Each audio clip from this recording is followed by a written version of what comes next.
Assalamualaikum warahmatullahi wabarakatuh. Apa kabar kalian semua teman-teman? Selamat datang kembali di channel Udo Farno. Di kesempatan kali ini kembali saya membahas mengenai seputar YouTube. Ya, karena ini masih menyangkut requestan dari teman-teman mengenai ilmu-ilmu atau tips-tips yang nge-YouTube lah. Jadi di sini saya buatkan videonya.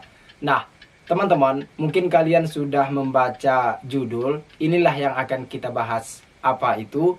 Bahayakah atau apa dampak dari ketika kita membeli waktu tonton atau view per view?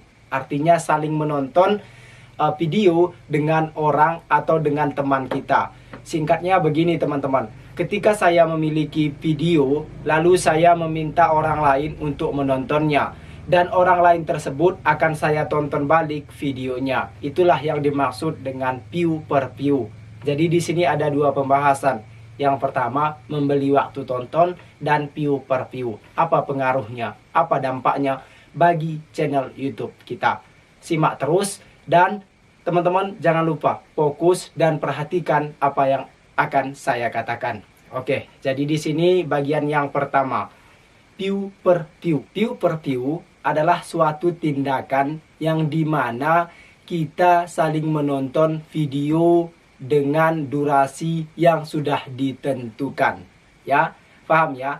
Ketika kita view per view atau saling menonton video dengan teman kita, biasanya kita melakukan yang namanya ketentuan. Nah, ketentuannya seperti ini. Kamu tonton video saya 1 menit ya. Lalu saya menonton video kamu 1 menit juga. Begitulah kira-kira ketentuannya. Dan ini banyak sekali terjadi di grup-grup media sosial seperti Twitter atau Facebook atau Telegram atau grup-grup WhatsApp ya. Pasti seperti itu. Tonton 1 menit, jangan di skip ya. Jangan kurang dari 1 menit, nanti dianggap spam. Ini yang terjadi biasanya. Apakah ini berbahaya? Kalau kita pahami dari perangkatnya berbeda, kemudian alamat IP-nya berbeda, kemudian jaringannya berbeda, handphonenya berbeda, lokasinya pun berbeda. Nah, ini tidak ada dampaknya atau pengaruhnya bagi channel YouTube. Tetapi, apa dampak negatifnya? Dampak negatifnya, hal yang harus teman-teman pahami adalah di waktu tonton. Teman-teman, di awal tadi saya sudah katakan biasanya kalian memiliki suatu kesepakatan tonton 1 menit. Bayangkan saja, kalian memang mendapatkan 1000 penayangan atau 1000 viewers. Tetapi waktu tonton yang kalian hasilkan itu tidak sampai 1000 jam atau sesuai seperti yang kalian harapkan. Misal, durasi video kalian itu 10 menit. Kepanjangan, kita pendekkan. Misalnya durasi video kalian 5 menit. Nah, dari 5 menit ini kalian tukar view. Artinya view per view. Saling menonton tadi seperti yang saya katakan. Dari 5 menit kalian saling menonton itu 1 menit. 4 menit berkurang. 1 menit yang kalian dapatkan. Kalian kalikan saja seperti durasi video kalian tadi. Kemudian kalian kalikan. Misalnya kalian dapat 1000 viewers. Ya, waktu tonton yang kalian hasilkan 1000 orang tadi dikali 1 menit. Itulah yang kalian dapatkan. Itu saja yang kalian dapatkan. Lalu tidak ada rekomendasi lagi. Kenapa abang mengatakan tidak ada rekomendasi atau YouTube tidak menyebarkan video itu lagi? Karena YouTube membaca waktu tonton yang dihabiskan di video kamu tidak mendukung dan tidak bisa direkomendasikan. Karena kenapa? Waktu tontonnya rendah. Ingat teman-teman, YouTube sekarang bukan membaca jumlah penonton, kemudian bukan membaca jumlah komentar, kemudian bukan membaca jumlah like, tetapi YouTube membaca jumlah waktu tonton yang dihabiskan di video itu sendiri.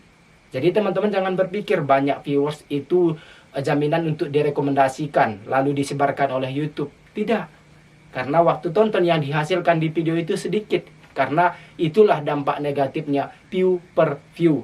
Ya, kalau untuk nge-share ya boleh saja. Itu nanti lain saya bahas apakah pengaruh dari nge-share atau membagikan video kita ke sosial media. Oke, itu jelas. Nah, sekarang saya akan bahas yang kedua, yaitu membeli waktu tonton. Ini biasanya sekarang juga tengah maraknya di sosial media. Ya, dijamin untuk menambah jam tayang, untuk menambah waktu tonton. Apakah ini berbahaya, Bang? Kalau cara kerjanya itu adalah dengan cara mempromosikan, lalu kita menghabiskan biaya, lalu ditonton oleh manusia bukan robot, itu tidak berbahaya. Tetapi jika sistemnya ditaruh link, lalu orang nanti menonton video kita itu 1 menit, lalu dari orang yang menonton video tersebut mendapatkan uang, ya dampak negatifnya kita hanya mendapatkan waktu tonton 1 menit itu saja. Ini saya perjelas. Misal, saya memiliki sebuah channel YouTube yang belum dimonetisasi, yang belum mendapatkan waktu tonton. Lalu di sebuah platform atau website atau penyedia untuk menambah waktu tonton, saya promosikan. Saya butuh 1000 viewers. Lalu saya membayarnya dengan uang. Kemudian saya mengharapkan adanya orang menonton dan saya dapatkan waktu tonton. Lalu video saya ditaruh linknya di sebuah penyedia layanan tersebut. Kemudian durasi video saya yang muncul di situ berkisar 1 menit. Ya, jadi seberapa banyak orang yang menonton tersebut di layanan penyedia tersebut, maka uang yang saya bayarkan ya habis untuk mendapatkan 1000 penonton. Tetapi durasi video saya yang ditempelkan atau yang disuruh untuk ditonton itu 1 menit. Nah, negatifnya jika ini manusia yang melakukan tidak apa-apa, tapi negatifnya saya katakan waktu tonton yang kita dapatkan rendah. Kalau kita banyak uang, saya rasa ini tidak masalah. Ya, sering-sering pun seperti itu. Kalau memang manusia yang melakukan, walaupun kita bayar tidak masalah. Yang menjadi masalah ketika kita tidak punya uang, lalu kita buat sistem seperti itu, waktu tonton yang kita dapatkan tidak begitu memuaskan dengan apa yang kita bayarkan. Seperti itu. Untuk saat ini saya belum bisa menjamin bahwasannya untuk melakukan penyedia layanan penambah waktu tonton, untuk saat ini saya belum bisa merekomendasikan. Tetapi di sini saya juga tidak bisa menyalahkan sistem seperti itu. Dan saya hanya mengkaji dari waktu tonton yang kita hasilkan, dari jumlah durasi video yang kita habiskan. Kalau misalnya seperti yang saya jelaskan tadi, 5 menit, terus yang nonton 1 menit, kita dapat 1000 penonton. Ya, itu saya rasa tidak bisa direkomendasikan karena YouTube melihat watch time, seberapa lama orang menghabiskan video kamu. Seperti itu. Mungkin ini saja yang bisa saya sampaikan. Lebih dan kurang saya mohon maaf. Saya Udo Farno. Assalamualaikum.